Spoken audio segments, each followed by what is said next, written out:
qui ne savent pas ce qu'est un virus, ce n'est même pas une vie à part entière, c'est juste un tas de produits chimiques avec un certain matériel génétique dedans. Ce n'est pas comme une créature qui peut manger, prospérer, se reproduire, non. C'est juste une réaction chimique d'un certain type avec un peu de substance génétique, c'est une demi-vie. Gérer une demi-vie est un peu difficile. Si c'était pleinement une vie, on pourrait découvrir ce que c'est. C'est une demi-vie. Donc, on n'a pas vraiment compris grand-chose d'elle. Il n'y a pas de voie scientifique claire qui dit « ceci est la nature de ce virus, c'est ça qu'il va faire, et c'est ça qu'on peut lui faire ». Une telle voie n'est pas encore présente. Je ne sais pas combien de temps ça va prendre.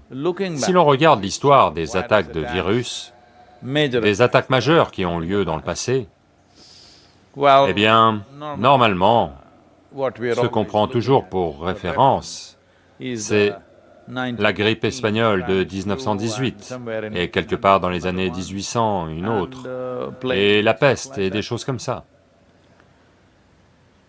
Les pandémies, qui n'ont pas toutes été provoquées par des formes de vie similaires, elles étaient différentes, mais en regardant ces cas, même à l'époque, on n'a pas compris ce que c'était.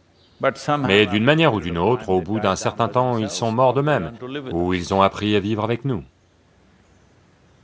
Beaucoup de gens qui se battent, au bout d'un certain temps, apprennent à vivre ensemble, vous savez? Exactement pareil. Le virus pourrait apprendre à vivre avec nous, sans nous causer trop de tort.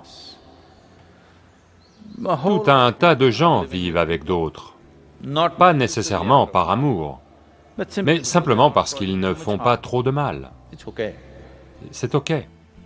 Donc le virus aussi pourrait devenir comme ça, il ne fait pas trop de mal.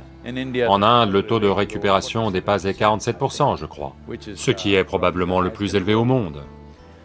En fait, il pourrait être beaucoup plus élevé, parce que le nombre de gens testés, parmi eux, il est de 47%. Il pourrait y avoir autant de gens qui ne sont pas testés, ou plus de gens qui ne sont pas testés. Ils se rétablissent simplement, sans même aller chez le médecin.